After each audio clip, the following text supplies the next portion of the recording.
YouTube. Welcome to the very first episode of Dad's Rad Fords. Today, we're going to talk about my two Foxbodies, the similarities, the differences, and why I love them both. First one we're going to talk about is my 79 hatch that we call Maxine.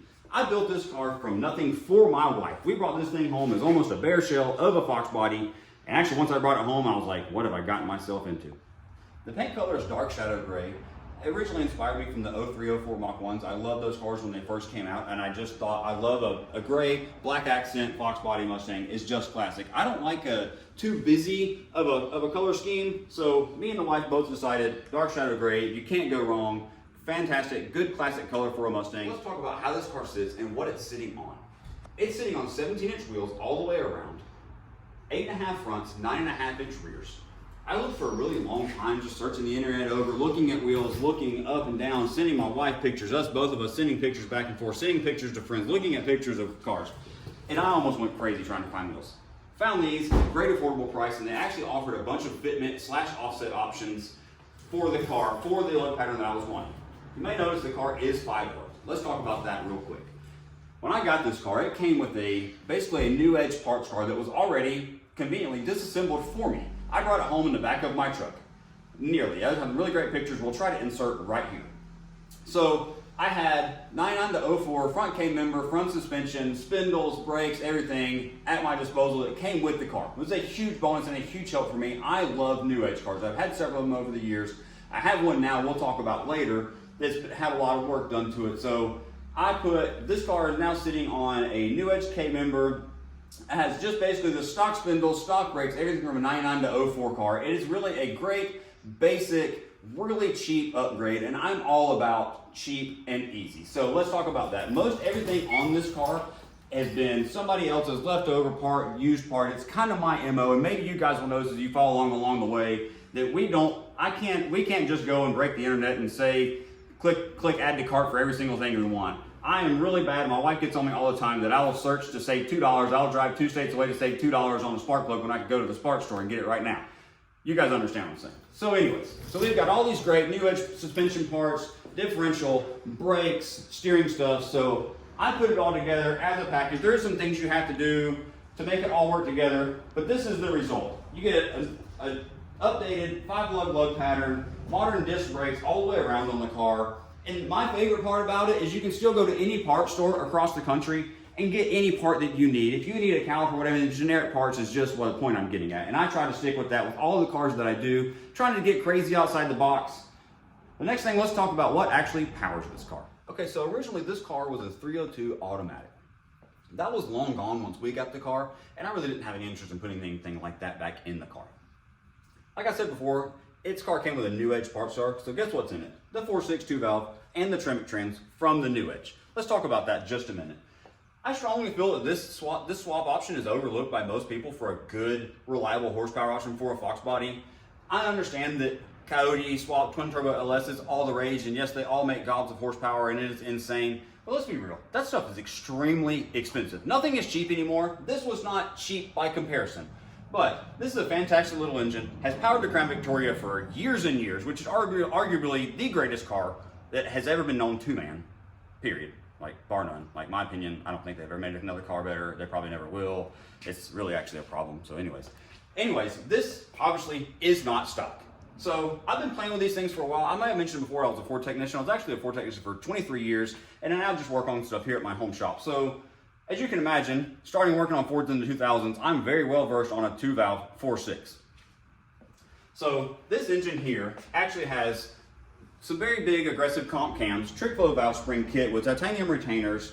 It's got a set of BBK long tube headers that are actually for a new edge car that we made work and fit in this car, which actually surprisingly, it all fits in the car very, very well. And stuff is not that hard to obtain. Like I said before, even the headers were a great Craigslist score find. Headers and X-pipe from BBK, used parts once again. This is the engine, the 180 something thousand mile engine straight out of the new edge. Some big lumpy camshafts in it, aggressive valve springs, and now it makes all the right noises. Last thing, let's get into the interior of this car. It has just a very basic black original, not original to the car, but a black original looking interior. I had always envisioned something like this with this nice, cool, modern swap, modern fuel injection, all that. I still like the stock gauge array. So when you come in the car, you really couldn't tell what was powering it, if it was still stock, whatever could be in it. I just like that feel. When you're driving the car down the road, it still feels like a very old car and has a cool feel driving it, but you are experiencing all modern technology, chassis, suspension, brakes, and it just feels great going down the road.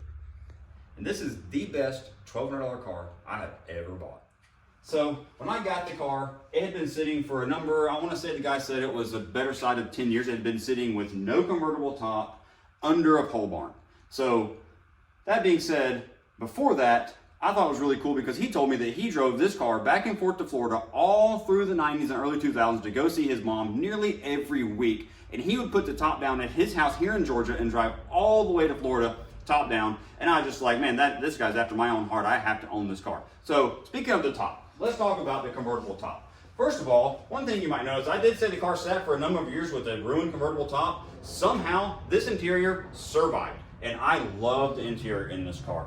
It's not beautiful show quality interior, but it is a great survivor interior. When I was working at the Ford dealer, I drove this car every single chance I got. So the car had the convertible top frame in it, but it had nothing left of the top.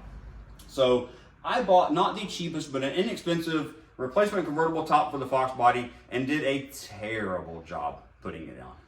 But it was my first convertible top, and you know what I decided actually? If you have an 85 GT, or if you have a 4i convertible lowered on some welds and you have a mullet, do you need a top? I just was wondering, you know. So let's talk about the welds and how this car sits on. So when I got this car, I actually had the welds and lowering springs in stock. And my wife made fun of me the night before because I went and looked at the car, came home, got the truck and trailer. But when I came home that night, I was digging in my barn at about 10 o'clock at night, digging these old welds out, digging some lowering springs out because I was already like, oh man, I'm gonna like this car. So anyways, bring it home, put the welds on it, lowering springs, and I have not enjoyed a car, I don't think, any more than I have enjoyed this little convertible Mustang. So I said earlier I would talk about the similarities and the differences in these two cars. So these cars do share the same front bumper and the same side trim, as they both are 85, 86 looking front ends. Like I said, this car is a 79, but that's the front end we chose to put on it. Let's move on forward under the hood of this car. This car, basically a bone stock, 5-liter, as it came in 85. It's got some Max Shorty headers and an aftermarket Holley carburetor, but other than that, it's just how it came from 1985. It's a sporty little engine, no frills about it, but it just gives you great vibes. Makes the classic 5-liter sounds rolling through that old classic T5. Versus this car, like we said before, has the 4.62 valve. We put the big cams in it. It's got the long tubes. It makes all the right noises. It's snappy, it's revvy, it makes all the noises. And when you drive this thing, all the suspension, the 5-speed, the shifter right in the floor with no console just makes you feel like you're driving an absolute hot rod. Whereas this thing, you jump in it, turn the radio up, elbow on the window, and you just want to freak ride around town. All right, guys, we're in the Vert. As you can see, this is how we do. We're just cruising down the road. It's nothing fancy, but man, it just gives you a whole feel. Riding down the road, sun shining, top back on a Vert Fox. Come on, man.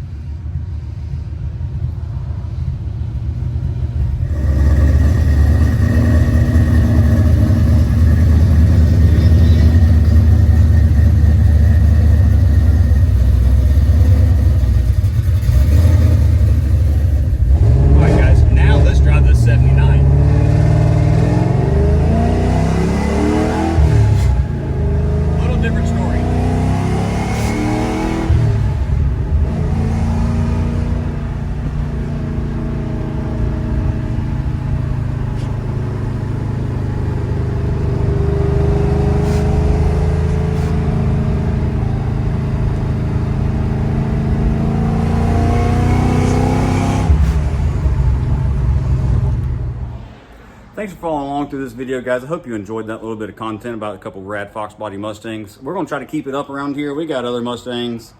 There's a Thunderbird outside. There's all kinds of stuff around here. We're always messing with something. It seems like you never know what's going to come along. From LS work to more Fords, more Fox bodies. Like there's obviously, yeah, there's a bunch of bicycles back there also. That's a whole nother video we'll get into. Yeah, that's a whole thing. Yeah, oh yeah, and that's a Z06 Corvette over there also. Yeah, and like I said, there's a Thunderbird. And yeah, anyways, just keep watching. We got a bunch of crap, and we're gonna do a bunch of dumb stuff and just mess around with a bunch of cars and whatever we get into. Appreciate it. Like, subscribe, follow, Instagram, YouTube. Thank you. Next episode, we're gonna do some truck stuff. This is my 86 F-150 we call Arnold. I got some much needed maintenance and some pretty rad mods coming soon. So come back around and let's talk about it.